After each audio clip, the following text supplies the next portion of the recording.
Hi, everyone. Welcome to Behind the Mic Speech Writing and Public Speaking. I am your presenter, Crystal Penny Boyd. And a little about myself. I am a former regional corporate communications officer, journalist. I've spent over 10 years in media and communications.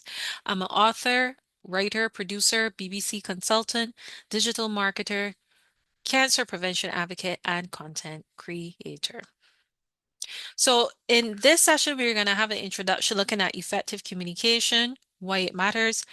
Part one, we're becoming a speechwriter. Part two, finding your voice, the art of public speaking. And we're going to end with tips and tricks to becoming a successful communicator. So effective communication, why does it matter? When I think of effective communication, I think of Martin Luther King Jr. and his work in as a social activist and also as a Baptist minister in America and how he transformed an entire nation. I think of his speech, I Have a Dream, which he did in Washington, D.C. And I think of this particular quote, I have a dream that my four little children will one day live in a nation where they will not be judged by the color of their skin, but by the content of their character. And in this powerful sentence, Martin Luther King Jr. was able to establish a couple of things. He was able to build trust and credibility, influence and persuade decision makers, enhance leadership skills, and establish authority and expertise. And his work was seen by millions.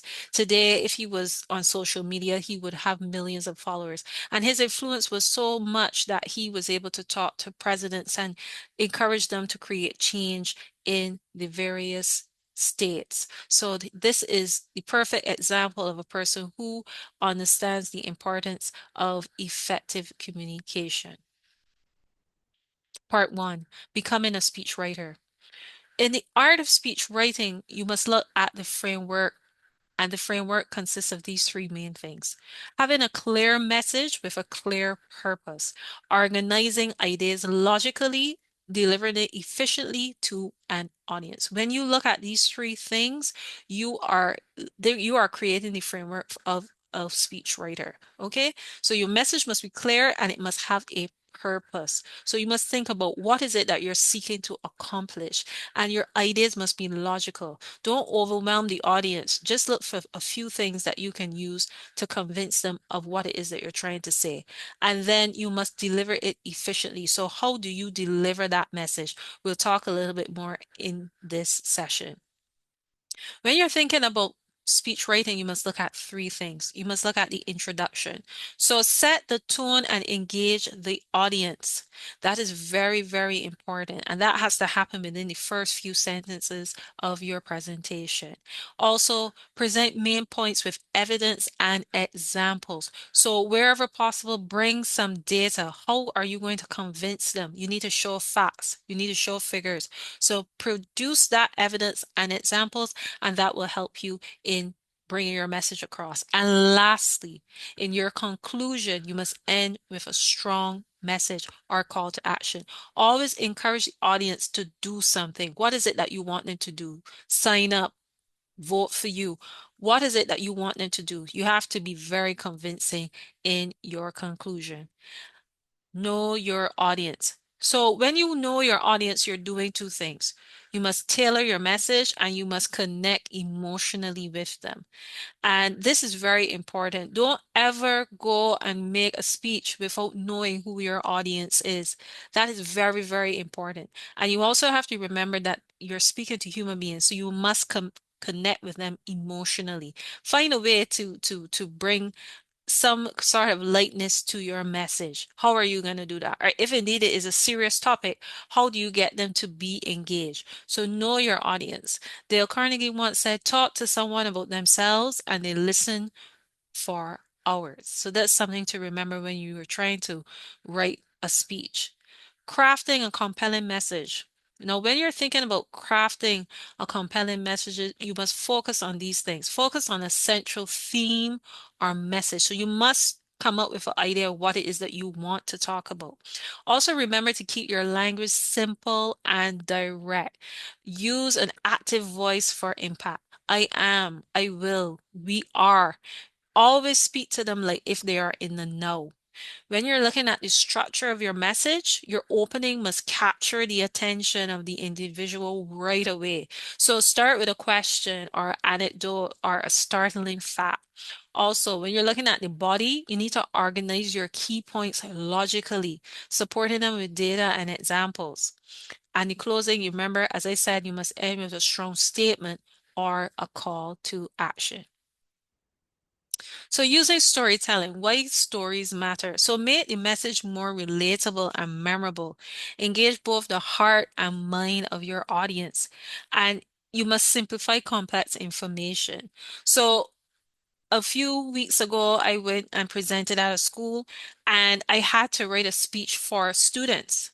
And I said, how can I appeal to them? And we were in the middle of sports. So I thought about Usain Bolt and his vision to being who he is today. And he came from humble beginnings. So I started off my speech talking about who trying to make persons guess who I'm talking about. He came from a humble background. He had injuries. His dad was a grocer. And then I kind of revealed that this person became the fastest man, and everybody was able to say, well, oh, you're talking about Usain Bolt. So use stories, use things that people can relate to, individuals, icons, people that people know from day to day, and bring their stories to them and help them to understand your message by using your stories like that. And going on the same line of storytelling, you must look for these elements as well. So be authentic with your audience. Your audience can tell if you're sincere.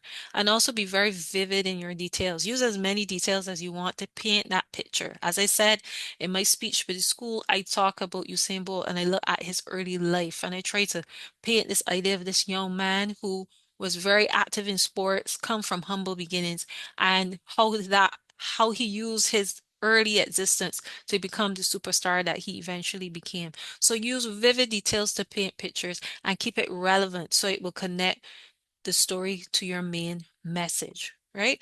So even if you're looking for something to inspire you, you don't have to go to something very complex or something historical. You could use something that we've all been exposed to. Who doesn't know a good bedtime story or a good nursery rhyme? So here I'm using Little Bo Peep. And you might say, well, that's so childlike and so childish, but most persons are know of that little story. But how could you bring that to a modern context? And for me, I thought about how the story of Little Bo Peep and how we can overcome failure or cope with change or see the positive in life. And I would use that to kind of draw people in who haven't heard of that story and what it meant to them, and also what it can mean to you now in terms of your modern life and your modern existence. What challenges are you having in life, and how are you able to deal with it? Isn't it about your thinking, the way how you perceive things? So I would use that as a base to start my speech and build it from there, and then use real life experiences to help persons understand more about what it is that I'm trying to say. So you don't have to get very complex, but keep your messaging simple, keep your stories simple and to the point, and use that as a base to help form your speech. So part two, we're now talking about finding your voice, the art of public speaking. So here I have a list of the best public speakers that I can think of. There are more, but these are some of the ones that are more more prominent in our society and more memorable and relevant. These are some of the individuals that are more relevant and prominent in our society. So I have Gary Vanderchuck, I have Miss Van Zandt, I have Chris Garner, I have Miss Orman, I have David Goggins, and I have Simon Sinek. All of these individuals have written books. They've all had interesting stories and backgrounds. Some of them had a little bit more to overcome, particularly Van Zandt and Goggins had to deal with trauma. Mr. Garner had to deal with homelessness. So everybody had a little element that they had to overcome in order to be the successful individuals they are today.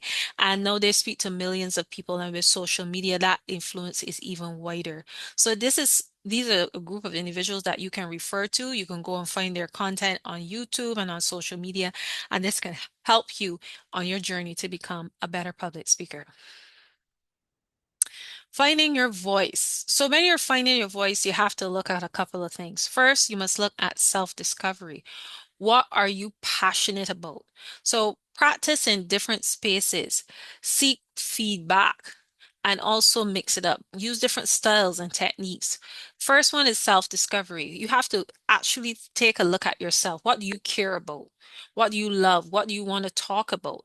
And when you find that, it makes it easier for you to decide what messages you want to share when you go up on the stage. Now, bear in mind, some of us might be given a topic and we have to use that topic and talk about it, but it still doesn't mean that we cannot use our personal experience to give that topic to the audience. So that's something that we have to bear in mind. Practice in different spaces. So don't just practice to the people that you know, practice in spaces where you're unfamiliar or with the audience that you're unsure with, because that's the only way you're going to get better.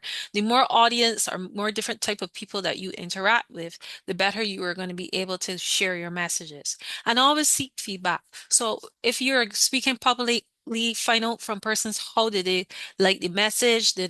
Was there anything that they didn't agree with? Is there anything they think I can improve upon? These are very important into helping you to become a better public speaker. And as I said, mix up the styles. There are so many different types of ways that you can speak to individuals publicly. Look at the different styles and techniques.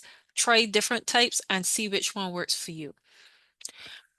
Practice and delivery. So when you're thinking about practicing, it is essential to helping you becoming a better public speaker. So rehearse the content, practice in front of the mirror. I know it sounds silly, it sounds weird, but the more you get an opportunity to see how you look in front of an audience, the better you are going to be able to say, well, look, I need to adjust that. Maybe I need to smile more. Maybe I need to not use my hands so much. So you're going to make those assessments about yourself and how you're being perceived. So that's a good way to understand how you are or how you appear as a public speaker. And also look at your voice and tone. So engage and use pauses. These are ways that you can help yourself become a better speaker. Because sometimes persons figure, well, I just have to say what I have to say and that's it. But sometimes you have to use certain techniques to help you to become, or certain devices to help you become a better speaker, right? Martin Luther King used repetition. He used pauses. There were so many different devices that he used in his speeches to help bring his message across. And those are things that you can use to help improve yourself and to become a better speaker. Lastly, you need to look at your body language. So eye contact. A lot of people do not look at their audience or they will look over their audience. You have to make eye contact with your audience, even if you make eye contact with the first 2 to 3 rows, but you have to make contact and look at your audience and really engage with them. And don't be distracted. So try not to use some, don't let your body language overwhelm your entire message. So some people can be very distracted and can like tap their foot or tap a pencil or do something that's very distracting while they're speaking, and that takes away from the message that they're trying to give. Overcoming nervousness. So when you are on stage, a lot of people complain that they get extremely nervous, and this is natural. But what you can do to overcome it is that you need to focus on being prepared. So you need to know where you're going to be speaking. You're going to need to know what you're going to be saying. What are you going to be wearing? You know, who the audience will be. All of these things are things that you need to understand before you go up on the stage. And that way, when you have that level of preparation, you will not feel so overwhelmed and you won't feel so anxious. Also, remember to breathe deeply. When you're going on stage, you're going to be using your voice and you're going to need to be able to speak. So in order to do that, you have to be able to ensure that you are getting adequate oxygen so that you could do what you need to do best. And sometimes when we get nervous, we shut off that mechanism and we're not really breathing. And then we start to feel flustered and then we start to feel frustrated and then all different things start to break out. So make sure that you breathe deeply when you're on stage to ensure that you can give your best performance. Visualization. You must always think about being very positive in the way that you bring over your message. If you think negatively, if you say, I'm going to fail, I'm not going to do well, I'm going to mess up, I'm going to stammer, I'm going to stutter, they're not going to like me. If you have these kind of negative thoughts, they're going to take over you and eventually you will have these things happening in real life. So think positively, visualize your success and have a positive thinking. Positive thinking is very important to overcoming your nervousness. If you're confident about yourself, if you're sure about yourself, you will not fail. So remember that when you're having these exercises and when you're speaking publicly. And also to stay calm, relax your body before speaking. So find ways that you can relax your body. You could be listening to music, you can go get a massage, you can go talk with a friend, whatever makes you most comfortable. Do that a few hours before you go on the stage. Make sure your body is calm and your muscles are not tense. Try not to eat or drink anything that might upset you or make symptoms of nervousness worse. So avoid caffeine. Those are things that you should avoid whenever you're going on stage. Those things can make you jittery, or those high energy drinks. Those things can make you get super active and you're talking all over your face. So you want to stay calm, make sure you stay hydrated, and don't do anything that was more likely to make you feel worse than you really need to be when you're on the stage. Right. And also remember to smile. Smiling is very, very important and is a very universal way of making people feel good about themselves. So smile when you're on stage, smile with your audience and make them feel at ease. And so you can project that warmth when you are speaking. So another thing you have to consider is engaging the audience. So build a rapport. So start with an engaging opening. So to do so, you have to give a question, a story, or a joke. This is something that you will have to decide upon yourselves. Not everybody has to crack a joke or everybody has to share a story, but you will develop your own style, your own way of doing things. So this is very, very important, but it is necessary. Don't just go up there, stillness, quietness, awkwardness, and just start speaking. It won't go well. Try to build a rapport with your audience before you do your speech. Also, make the audience feel involved. Ask questions or feedback. Look for prompt for feedback. Use humor whenever appropriate. And also you can use interactive techniques. So things like polls or live questions or ask the audience input on key points. These are all ways that you can engage the audience. And you can use visuals and multimedia to enhance the message. These are all things that you can use to help improve your message. Handling difficult situations. Now, sometimes everything will not go right. And in that situation, you must have a backup plan. So it might be a technical issue. You might have a situation where the mic isn't working, or you might not have a podium, or you might not be standing where you thought you would be standing.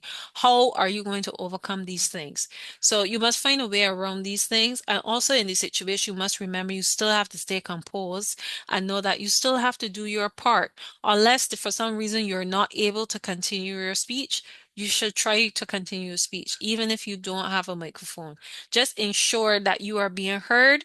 If you have to go down in the audience, if you have to walk down in the audience, whatever the case may be, but don't allow those technical issues to affect you in a way that cause you to stop and not do anything at all or walk off the stage. Always remember, sometimes your audience will not always be receptive to what you have to say, and you might get emotional outbursts, you might get somebody heckling you, and you have to find ways to overcome that. And that means staying composed and being able to recover, whether you brush it off, but also continue your speech in a most appropriate way. Try to listen to what they're saying, but also note that you have a job to do, which is to give your speech. So find a way around that. Sometimes you might make a mistake. You might be speaking, you might mispronounce a word, or you might miss a line, or whatever the case may be. But don't panic. Nobody knows you make it a mistake unless you really start to like, oh my God, I made a mistake. So don't blow it up more than it needs to be. If you made a mistake, acknowledge it and move on. Staying in control. So be prepared for questions. That's another thing persons on stage have to know. Sometimes the audience may ask you a question. You have to be able to answer it to the best of your ability. So don't be afraid to handle difficult questions and try to answer it in the most complete way or best way possible. So here are some tips for successful public speaking. So when you're thinking about public speaking, these are the core elements of communication. You need to listen actively. You need to be clear and concise. You need to know your audience. You need to be aware of your nonverbal cues. You need to have empathy. You need to practice emotional intelligence, and you need to ask open-ended questions. These 7 elements are key things that you must remember when you want to be an effective communicator, not just as a person who might be writing or a person who might be speaking, but just as a communicator as a whole. You have to actively listen to individuals. Sometimes we bring our biases and we do not listen to people and what they have to say. Or we're so engrossed in what we have in our head that we don't give them the opportunity to express themselves. Always be a little bit open and listen to persons and take in what they're saying and try to understand their position, even if you don't agree with it. Being clear and concise, again, not convoluting your messages. Keep it simple. Knowing your audience, again, this is important because if you don't know your audience, you won't be able to craft your message. And as a result, this will create a challenge for you when you are speaking to your publics. Your nonverbal cues. So, what are some of the things that you're communicating to people without speaking? This is something that you have to bear in mind. What are your eyes saying? What are your hands saying? What is your body saying? How are you standing? Are you looking to the audience? Are you turning away? Are you playing with your phone? All of these things are communicating to the audience. So always be aware of that. Have empathy. You have to speak with a kind heart and be aware of individuals' position and feelings and emotions. A lot of people don't think about that. They're only concerned with their own personal ideas and thoughts. But that is dangerous because when you alienate people, you can also find that they don't listen to you when you have a message to give. Right? Practice emotional intelligence. Start focusing on the we versus the I. Most of us think about ourselves and our ego, and we don't think about the individual and how it impacts the entire group of individuals. So we have to practice emotional intelligence when we're speaking and also remember to ask open-ended questions. You learn more when you interject and bring your own biases into certain things. So remember, it's not about you. You're trying to get the best or the most information you can about a specific topic. So always remember that when you're communicating with others. 3 basics of an extremely effective communicator. Number one, have something good to say. You can only have something good to say if you've read or heard or learned something good. If you want to be a good teacher, you have to be a great student.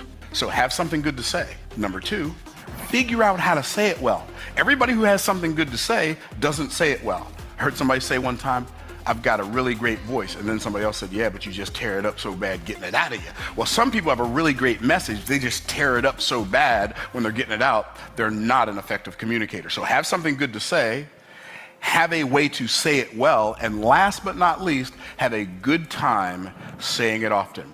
The more you communicate, just like anything else, the better you get. At it.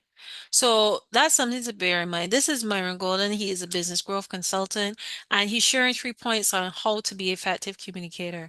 And his 3 points are say something relevant. So say something that matters, and also say it well. So deliver it in the best way possible, and then say it often with confidence. So the more you repeat, repetition, the better you get at saying it. And when I think of Martin Luther King, he did that all the time.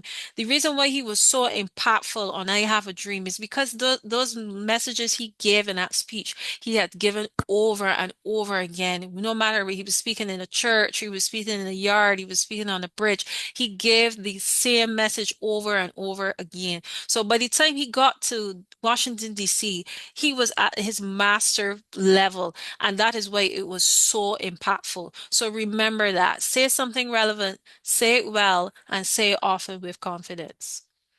So, as a public speaker, there are a few tips that you need to remember. You need to be authentic. So, be yourself and speak from the heart. Be concise. So, don't overload your audience with information. Less is more. Also, engage with energy. Show enthusiasm for your subject. Show people that you're passionate about this. When people see that you're passionate, they say, well, look, this is something that I might need to care about. So that's something that you need to remember. Also use visual aids effectively. Don't let slides overshadow your message. So don't let whatever your visual cues, your visual elements overshadow what it is that you have to say. And also end strong. So leave a lasting impression with a powerful closing statement. These are some of the top tips to helping you become a better public speaker. Here are some things that you need to avoid. One, speaking too quickly. So this is something that I know a lot of people suffer from. They get on stage, they're excited about speaking, and they're a little bit nervous, so they start to ramble. So at that point, you need to just stop and think about what it is that you're trying to say. And remember that you need to be slow and intentional with what you're saying. So take a deep breath and slow down. That is something that you need to do.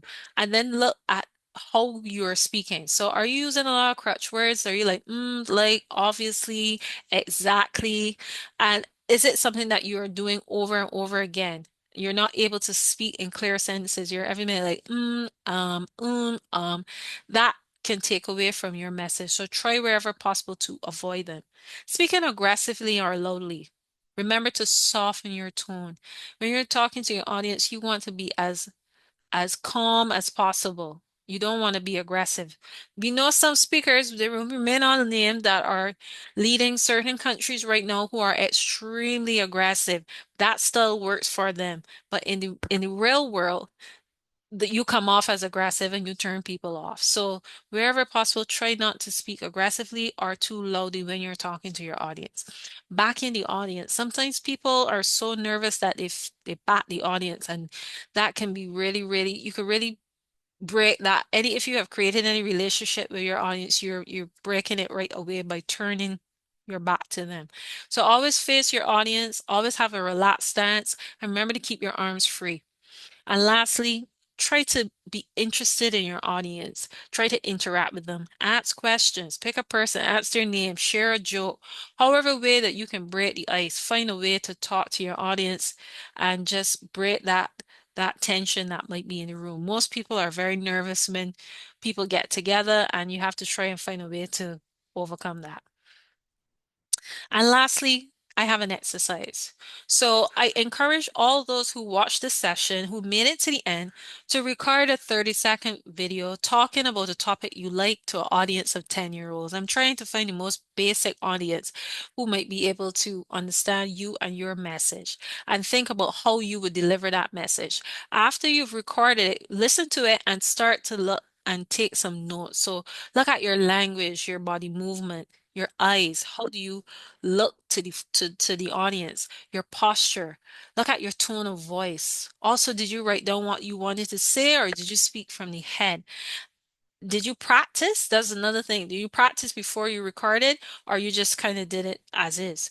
This is very important. If you don't think about these things whenever you're speaking to the public, you are gonna face some of the challenges that we talked about earlier as far as anxiety and nervousness and making mistakes. So this is very, very important. I hope that my session was impactful and helpful. If you have any questions, you can reach out to me on LinkedIn, or you can email me at crystalpennyboy@gmail.com, and that's Crystal with a K. So I hope I was helpful. This has been Behind the Mic, and I look forward to giving my next session. We're focusing on interviews with the media, what you should be looking forward to, what are the expectations, and how you can prepare yourself for that. So stay tuned. That's coming in May.